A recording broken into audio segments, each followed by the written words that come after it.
In the ruins of Rome's opulent Domus Aurea palace, archaeologists have uncovered an array of ancient pigments used by artisans to paint the walls of the Emperor Nero's stately marble home, with resplendent frescoes some 2,000 years ago.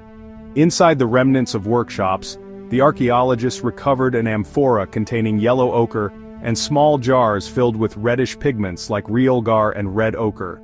They also came across basins where artisans would have mixed pigments with water, but the highlight of the haul is a solid hunk of Egyptian blue, a rare pigment prized for thousands of years for its shimmering and ethereal qualities. The fascination conveyed by the depth of blue of this pigment is incredible.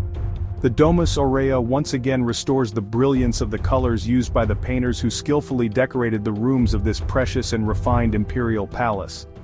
Unlike ochre and realgar, which occur naturally, Egyptian blue is a synthetic pigment produced by firing a mixture of silica, limestone and minerals containing copper and sodium carbonate at high temperatures. It is considered the world's oldest known synthetic pigment. As its name suggests, the blue pigment originated in ancient Egypt. Dating to at least the 3rd millennium BCE, it became an essential element in decoration and design. It provided the subtle shading on ancient Egyptian portraits and the vivid coloring of faience funerary figurines.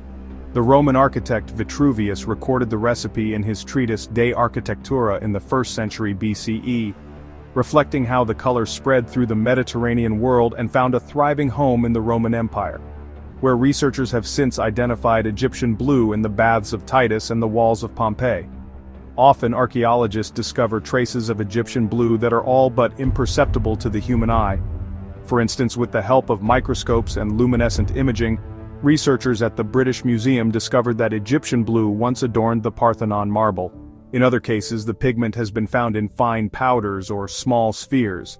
But what makes this discovery at the Domus Aurea all the more remarkable is the whopping size of the Egyptian blue ingot in question, which weighs more than 5 pounds and measures 6 inches long. The great size of this sample suggests widespread usage in the palace's frescoes, as well as the specialized skills of the masters working on the imperial project. Archaeologists are investigating whether this sample of Egyptian blue was produced domestically, in a place like Cuma, Laternum or Pozzuoli, which Vitruvius noted as a production hub, or exported from an Egyptian city like Alexandria. Researchers once thought that the pigment's recipe was lost after the fall of the Roman Empire, only to be rediscovered in the 19th century by the British chemist Humphrey Davy. But in recent years, Egyptian blue has been found in Renaissance artworks, including Giovanni Battista Benvenuto's 1524 painting Saint Margaret and Raphael's 1512 fresco The Triumph of Galatea. Artists like Raphael and Domenico Ghirlandaio were known to sneak into the ruins of Nero's home to admire and take artistic inspiration from the frescoes completed in the 1st century CE. Egyptian blue in the Domus Aurea suggests a colorful past that inspired another generation of Italian painters to recreate the vivid blue in their work. The discovery provides another link between the art of antiquity and the art of the Renaissance.